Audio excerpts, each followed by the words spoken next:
السلام عليكم، معكم مجدي عزمي وقناة تسجيل عقارك. الفيديو اللي هتكلم عنه النهاردة هو انت ازاي تكتب بصيغة احترافية طلب شهر عقاري لتسجيل رضائي. في بس مفهوم غلط عند الناس بيسموه بيع رضائي، يعني اغلب المأموريات يقول لك بيع رضائي، هو الاصل في البيوع انها رضائية، لكن المقصود بيه لو شئنا الدقة اللغوية هو المفروض انه تسجيل رضائي وليس بيع رضائي. الاصل في كل البيوع الرضائية الا البيع الجبري، ده بيكون وفاء لدين او قرض حاجة زي كده، وده ليه اجراءات ودنيا تانية خالص. لكن العنوان الصح هنا طلب شهر عقاري تسجيل رضائي. الطلب بيتم كالآتي: أمام مأمورية الشهر عقاري المختصة زي ما قلت قبل كده، أمام مأمورية الشهر عقاري التابع ليها موطن العقار نفسه. يعني مثلا هتقدم بيه لو منطقة الدقي والعجوزة المهندسين، فأنا بتقدم بيه أمام مأمورية شهر عقار الأهرام اللي هي بتضم جزء من الهرم والدقي والعجوزة والمهندسين كلها. عشان كده بقول إن في بعض المأموريات تكون شاملة أكتر من ناحية، يعني مأمورية شهر عقار الأهرام مثلا ناحية كذا، ناحية دي بكتب بقى الهرم الدقي العجوزة كده على حسب. يعني طلب كده بيتكتب بداية طلب شهر عقاري رضائي مأمورية شهر عقاري كذا ناحية كذا، هقول مثلا الأهرام ناحية الدقي أو ناحية العجوزة. بكتب بعد كده بيانات أطراف التعامل أو أطراف التصرف القانوني، الأطراف اللي هم البائع والمشتري، هم دول الطرفين. ومش شرط على فكرة أن طلب شهر عقاري يكون بائع ومشتري، ممكن يكون هبة العقار لا تنتقل إلا بالتسجيل، بس الشائع 99% من طلبات الشهر العقاري بتكون عن بيع رضائي. فبيتكتب كده بداية الصادر لصالح التصرف معني هنا به المشتري، والصادر ضد التصرف هو البائع، وإن كانت التسمية غير دقيقة بس ده اللي درج عليها الشهر العقاري. الصادر لصالح التصرف اللي هو المشتري بكتب السيد فلان الفلاني، الاسم الثلاثي او رباعي، بيان الجنسيه. يا جماعه الحاجات اللي انا بقولها دي مهمه جدا وبيانات جوهريه لا يجوز اغفالها. اي حاجه من اللي انا ذاكرها دي ما اتكتبتش في الطلب واستسهلت وكتبت الطلب بدونها، هيجي لكم عضو فني في مأمورية الشهر العقاري يعمل لك ايقاف عشان تستوفي بيان الجنسيه، بيان الديانه، يقول لك العنوان انت مش كاتبه بالتفصيل، ما انت ما ينفعش انه مقيم بالعقار 5 شارع الجزيرة مثلا، ده ما ينفعش، لازم تكتب رقم الشقة ورقم الدور. ما تديش فرصة لحد ان يوقف الطلب بتاعك. كل ما تنجز الطلب بتاعك في اسرع وقت ممكن كل ما كان افضل، سواء كنت انت صاحب الطلب بنفسك او كنت المحامي القائم بالتسجيل. الصادر لصالح التصرف السيد فلان الفلاني، الاسم الثلاثي او رباعي، بيان الجنسية، الديانة. وطبعا لازم بيان الجنسية، لان لو كان الصادر لصالح التصرف او ضد التصرف اجنبي، ففي الحالة دي في حاجة اسمها بيروح مكتب تملك الأجانب لو كان المشتري أجنبي، ولو كان البيع أجنبي ولم يمضي على ملكيته أكتر من 5 سنوات فبرضه لازم يروح مكتب تملك الأجانب. بند الديان وإن كان ملوش مبرره في الوقت الحالي، بس ده كان من البنود الجوهرية قوي في حكومة ثورة يوليو بعد 52، أن هما ثورة يوليو كان لها توجه عايزة تحصر أملاك اليهود، فعشان كده كان بند الديانة وقتها كان مهم جدا. مش المقصود بيه طبعا أولا التفرقة بين المسلم والمسيحي، الموضوع ده ما كانش في الحسبان خالص. التأكد اليقيني اللي كانت عايزة توصل ليه الحكومة إنذاك مراقبة تصرفات اليهود في أملاكهم العقارية، ده كان المقصود ببند الديانة. بس للأسف بقالنا حوالي 70 سنة كده درجنا على نفس الموضوع ده، فبرضه بنحط بند الديانة بدون ما نفهم أصوله إيه. يعني بحط الديانة المهنة والمقيم بالعقار زي ما قلت، الصادر ضد التصرف ونفس الحكاية هكتب الاسم الثلاثي أو رباعي، الجنسية، الديانة، المهنة، والمقيم عنوانه بالتفصيل. طرف ثاني البند اللي هيتقال بعد كده بند هو مدى خضوع والرقابة القضائية على تصرفات أطراف التعامل، بيتكتب كالآتي، بيتحط كده كأكلاشيه زي ما هو بالظبط. طبعا ده لو كان طرفين التعامل في الأعمال الحرة ولا يعملوا بالوظائف الحكومية. بيتكتب كالآتي: جميع أطراف التعامل مقصود بها البائع والمشتري لا يخضعونهم ولا أزواجهم ولا أولادهم القُصّر لقانون الكسب غير مشروع أو الحراسة القضائية أو المنع من التصرف. ده بند بيتبحث، وانت لما كتبتوش هيتعمل لك إيقاف الطلب عشان تكتبه، لأن قبل ما بتاخد شهر أو قبل ما تاخد مقبول لشهر بيتبحث فيه كشف كده بيصدر من وزارة العدل إدارة الكسب غير مشروع بالناس المحظور إنها تتصرف في أملاكها وأصولها العقارية. فعشان كده لازم تكتب ده عشان بيتم الكشف عن أجزائهم في الكشوف الدورية اللي تصدرها وزارة العدل، وبيوزعوها على كل مأموريات الشهر عقاري، عشان في ناس ممكن يكون محظور التصرف أملاكهم العقارية ان هم يبيعوها. ده بند جوهري جدا. احنا كده خلاص من البند اللي يخص اطراف التعامل، البائع والمشتري، المتصرف والمتصرف اليه. هنخش بعد كده بيانات المساحيه للشقه والعقار محل التعامل. الطلب اللي انا بشرحه النهارده الدارج والشائع هو انك بتسجل شقه، ممكن تكون حصه في الارض، حصه شائعه في الارض، ممكن تكون حصه مفرزه في الارض، ممكن يكون مسطح وقطعه ارض كامله، ممكن يكون محل، الحاجات دي كلها ممكن يكون فيلا. ان رسوم التسجيل زي ما سبق قلت قبل كده بتتحدد على اساس مسطح العقار اللي انا بسجله، مش مسطح العقار الرئيسي اللي انا بسجل جزء منه، لا، على حسب مساحه الحاجه اللي انا بسجلها بس. لو انا مسجل شقه يبقى هيحاسبني في الرسوم على حسب مساحه الشقه دي بس، مش على حسب مساحه الدور او العماره اللي فيها الشقه. هيتكتب بيانات المساحيه للشقه. ولازم بنوه عن حاجه مهمه جدا، لما بقول البيانات المساحيه او العنوان المساحي بتكلم عن العنوان المساحي وليس العنوان التنظيمي. انا بذكر في بيانات، يعني ما ينفعش وانت بتكتب الطلب تقول العنوان التنظيمي، تقول الشقه رقم كذا بالدور كذا بالعماره رقم كذا شارع سبق مصر الجديده محافظه القاهره. ده ما ينفعش، لازم تذكر البيان المساحي. البيان المساحي ده بيتكلم عن البيانات الشقه او العقار او قطعه الارض المبني عليها العقار، مش عنوان التنظيمي باللوحه الزرقاء او اليافطه الزرقاء الصغيره كده بتتحط على بوابه العماره. دي بيانات مساحيه لازم تكون عارفها. وعشان ما ترهقش نفسك وهتقول لي هجيبها منين، هتجيبها من سند ملكيه الشخص اللي انت بتشتري منه. البيانات المساحيه دي انت مش هتبحث عنها، انت هتلاقيها في سند الملكيه المسجل اللي انت بتسجل منه، فخدها كده كوبي بيست. هتكتب كده في العنوان في وسط السطر البيانات المساحيه للشقه والعقار محل التعامل. على فكره في ناس ممكن يعني تحب تكتب تفاصيل اكتر، تكتب البيانات المساحيه للشقه وحدها وتكتب البيانات المساحيه للعقار اللي فيه الشقه لوحده. بس انا اختصارا وتوفيرا للوقت هكتب الاثنين مع بعض. ده مثال، ده مش قاعده عامه في كل الطلبات. كامل الشقه رقم كذا الكائنه بالدور كذا فوق البدروم والارض والميزانين من العقار رقم كذا شارع كذا قسم كذا محافظه كذا والبالغ اجمالي مساحتها. هنا بتكلم عن مساحه الشقه كذا متر مربع، يكتبوا بالارقام والحروف، تتفقد بالارقام الحسابيه وبالحروف اللغه العربيه الفصحى. واذا كان في جزء من المتر المربع زي ديسيمتر بيتكتب. والمكونه من عدد غرف هكتب بالتفاصيل، مثلا كم غرفه نوم، اذا كان في ريسبشن، كل ده لازم يتكتب بالتفصيل، كم حمام، مطبخ، الكلام ده كله، طعام، استقبال، تراس، الحاجات دي كلها. بكتب استمارة التغيير.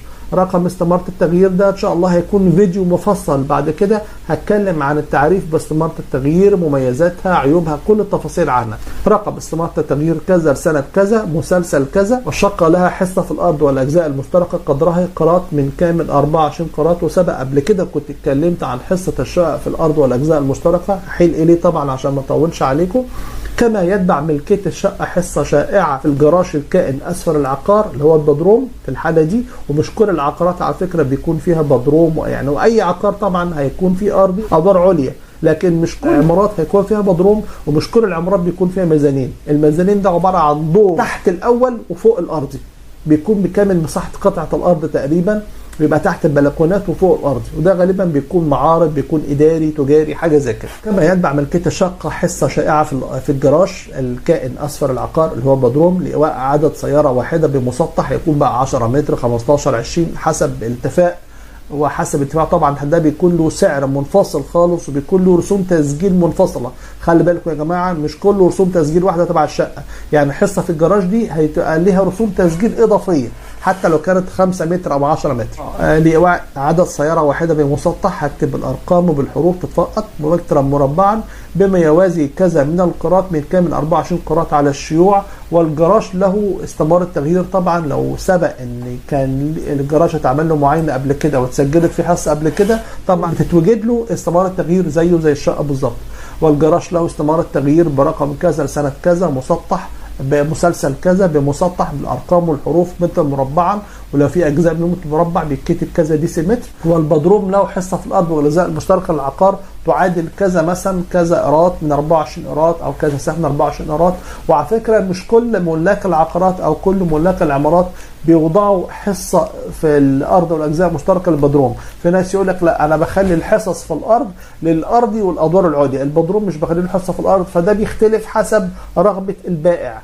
توزيع الحصص في الارض والاجزاء المشتركه، وان كان يبدو ظاهرا انه حسب اتفاق البائع والمشتري المتصرف والمتصرف اليه، الا ان هو في الحقيقه بمحض اراده وتصرف المالك الاصلي للعقار اللي هو البائع. العقار اللي كان به شقه محل التعامل هو عباره عن عماره مكونه من بدروم وارضي ومزنين وعدد كذا دور متكرر مقام على قطعه الارض رقم كذا. هو ده اللي انا بتكلم عليه يا جماعه، بقول لكم فيه ده العنوان المساحي مش العنوان التنظيمي. العنوان التنظيمي بقول العماره رقم كذا، شارع كذا، ميدان كذا، اسم النزهه مثلا مصر الجديده كده، محافظه القاهره. ده بقى اللي اسمه العنوان المساحي، مقام على قطعه الارض رقم كذا، تقسيم جمعيه كذا، حط كذا. دي بيانات رئيسيه ما ينفعش ان انا اغفلها في الطلب بتاعي، رقم القطعه ورقم التقسيم ورقم التقسيم ورقم الحوض. يعني مثلا في منطقه المهندسين باعتبار انا بشتغل فيها كتير، قطعه الارض رقم 515، تقسيم جمعيه موظفي مجلس دوله، تقسيم جمعيه الضباط الاحرار، تقسيم جمعيه، في مسميات كتير لجمعيات التقسيم هناك، عباره عن مربع ارض كبيره تم تقسيمها باسامي جمعيات معينه. الحوض ده بيكون اكبر من التقسيم، يعني الحوض بيحتوي على اكتر من تقسيم. يعني مثلا منطقه المهندسين كلها دقي وعجوزه، حوض جمعيه الاوقاف رقم 1 ده الحوض بتاعها، لوحه مساحيه رقم كذا، سنه مساحيه بمساحه قدرها كذا قراط وكذا سهم. انا مش بذكر بس مساحه قطعه الارض اللي مبني عليها العماره بالمتر مربع، ده انا بذكرها من بكيفها بوحدات الايطان الزراعيه. يعني ده برضو تزايد بس ما فيش اي مشكله، بيتكتب في كشف التحديد مساحتها كذا قراط وكذا سهم، اي بمسطح متر مربع دي متر مربع، وتاخذ رقم. بعد ما اكتب العنوان المساحي بكتب عنوان التنظيمي، وتاخذ رقم كذا، شارع كذا، قسم كذا، محافظه كذا. نيجي بعد كده في بيانات طلب التسجيل. احنا كده خلاص خلصنا اول حاجه ابتديناها، بيانات اطراف التعامل، بيانات القطعة المساحية أو الوحدة المراد تسجيلها، الشقة، المحل، الحاجات دي كلها. نخش بعد كده في البيانات الخاصة بالتسجيل والشهر. سند ملكية، نقلت الملكية بموقع العقد المسجل رقم كذا، المشهر فيه يوم شهر سنة. في ناس بتكتب المشهر رقم كذا لسنة كذا، بس للدقة برضو اكتب اليوم والشهر وسنة اللي تم فيهم شهر المحرر سند الملكية. ومش أي وثيقة محررة أو أي محرر مشهر يعتبر سند ملكية. يعني دعوة صحة ونفاذ لا تعتبر سند ملكية، عشان تاخدوا بالكم. سند الملكية لابد أن يكون حكم ناقل الملكية أو أي محرر مشهر نقل الملكية والتكليف. ممكن يكون حكم صحة ونفاذ مسجل، ممكن يكون حكم رسوم ومزاد. فخلي بالكم مش أي حد يوريكم مشهر اسمه موجود فيه ان هو مشتري او بايع او حاجه يبقى ده سند ملكيه. خلي بالكم عشان ما يضحكش عليكم ولا يتنصب عليكم. بند التكليف ده بقول فيه ان الوحده اللي انا بشتريها دي مكلفه باسم مين. خدها كده كاسطمبه، الشقه وارده في تكليف البائع، المحل وارد في تكليف البائع، مش عارف ايه وارد في تكليف البائع. ما فيش اي مشكله ان هو المكلف بسداد الضريبه العقاريه. وبند التكليف خلي بالكم بيتكتب لما انا بسجل وحده بنائيه، عقار، محل، عماره، محل، شقه، اي حاجه ليها حيطان بيبقى ليها بند تكليف لازم يتكتب، وبجيب بيه مستند كشف رسمي من الضرائب العقاريه، وبيتكتب كمان في طلب التسجيل بتاعي بند التكليف. لكن انا لو بسجل قطعه ارض فضاء او حصه في قطعه ارض فضاء، سواء حصه مفرزه او حصه شائعه، فبند التكليف لا بكتبه ولا بضطر ان انا اجيب كشف رسمي مكلفه من الضرائب العقاريه. يعني بند التكليف ده من هو الشخص المكلف بسداد الضريبه العقاريه، وده في العقارات المبنيه بس. بند الثمن، تم هذا البيع بثمن اجمالي فقط وقدره، بيتكتب بالارقام وبالحروف، كذا مليون، كذا الف مصري اذا كان فوق صوره الكتب.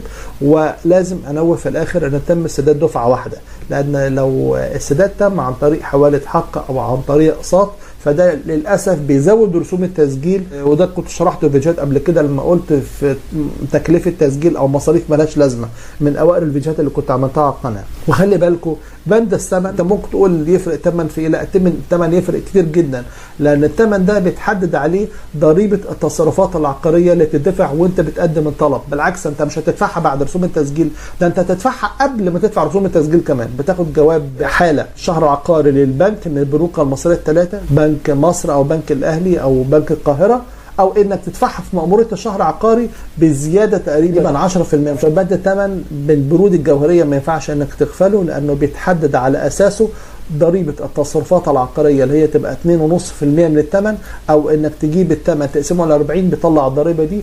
وبرضه بند الثمن اللي على اساسه بيتسدد رسوم التصديق في نقابة المحامين بعد ما تحصل على مقبول للشهر. من الاجراءات طبعا لا غنى عنها، بعد ما تحصل على مقبول للشهر وتكتب المشروع بتاعك على قضاء اخضر بتروح نقابة المحامين عشان تصدق عليه. فنقابة المحامين عشان تصدق بتاخد 1% من الثمن مكتوب مليون جنيه، فرسوم تصديق نقابة المحامين بتكون 10,000 جنيه. خلي بالك 10,000 جنيه. واذا كان مثلا بالنسبه لضريبه التصرفات العقاريه اذا كانت 8 مليون فتدفع ضريبه تصرفات عقاريه 25,000. خلي بالكم من حاجه زي كده عشان بقول لكم ان الحاجات دي بقت تفوق رسوم التسجيل بكتير جدا. الناس اللي فاهمه ان رسوم التسجيل دي هي كل حاجه او ان هي اكبر شريحه بتدفع. في بند هنا ما بيكتبش في كل الطلبات، بتكتبه عشان توفر على نفسك بعض الوقت معاينه المساحيه للشقه اللي انت مسجلها. فبيتكتب هو انك بتطلب التماس صراحه كده بتطبيق المنشور رقم 1 لسنه 2013 اللي هو بيعفيك من اداء معاينه مساحيه في المساحه.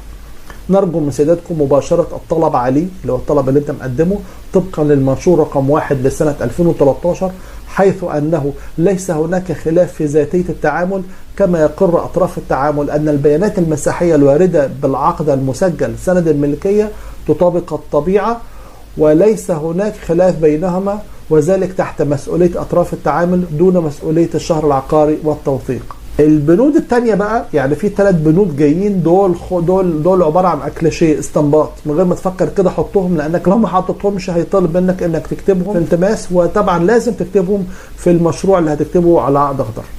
البنود دي كالاتي: الحقوق التي للغير والتعارض هتكتب قصادها لا يوجد تحت مسؤولية المتعاقدين دون مسؤولية الشهر العقاري والتوثيق اللي هو بند الحقوق التي للغير والتعارض.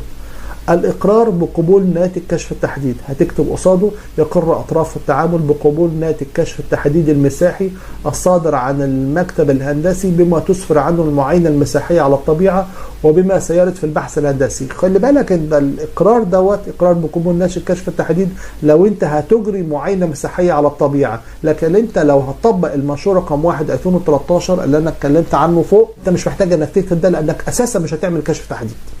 البند الأخير الأوصاف والمشتملات هتكتب قصادها تطابق الطبيعة وذلك تحت مسؤولية الطرفين دون مسؤولية الشهر العقاري والتوثيق.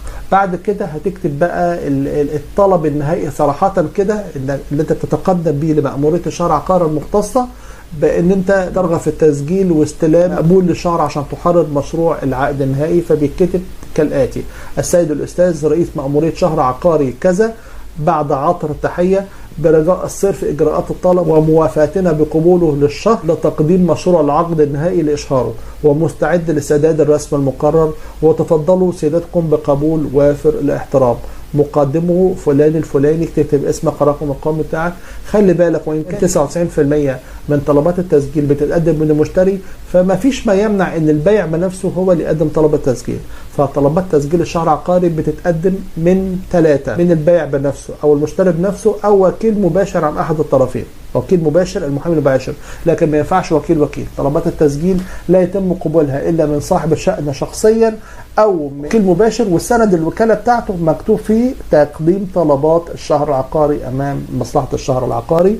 وبكده اكون شرح لا ادعي ان دي الصيغه المثليه او الاحترافيه لكتابه تسجيل شهر عقاري، بس دي الصيغه اللي انا توصلت لها بعد ما قدمت عشرات طلبات التسجيل امام مأموريات الشهر العقاري على مدار القطر المصري كله قبلي وبحري. انت لما تقدمه بصيغه كده مستوفي كل بياناته، مستوفي كل البنود بتاعته، مستوفي كل التفاصيل بتاعته، فده هيجنبك كتير جدا من اسباب الايقاف اللي ممكن تعترض طريقك وانت بتقدم طلب الشهر العقاري.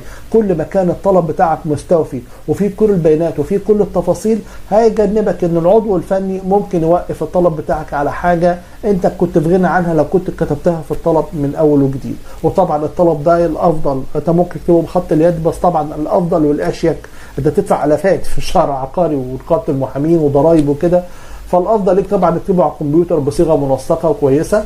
وزي ما قلت لك كده خلوا بالكم من الدقه، كل ما كنت دقيق كل ما كان افضل، وكل ما عملت ريسيرش كويس قبل ما تقدم الطلب بتاعك كل ده مكان هيجنبك مصاريف ونفقات كتير. فحاول بقدر الامكان تكون دقيق جدا في المساحه، في الثمن، في الحاجات دي كلها، عشان هي دي الحاجات الاساسيه اللي هيترتب عليها النفقات والالتزامات الماليه اللي انت هتكون ملزم بيها وانت بتسجل، سواء امام المساحه، امام نقابه المحامين، امام مصلحه الضرائب، امام رسوم التسجيل في شهر عقاري، الحاجات دي كلها.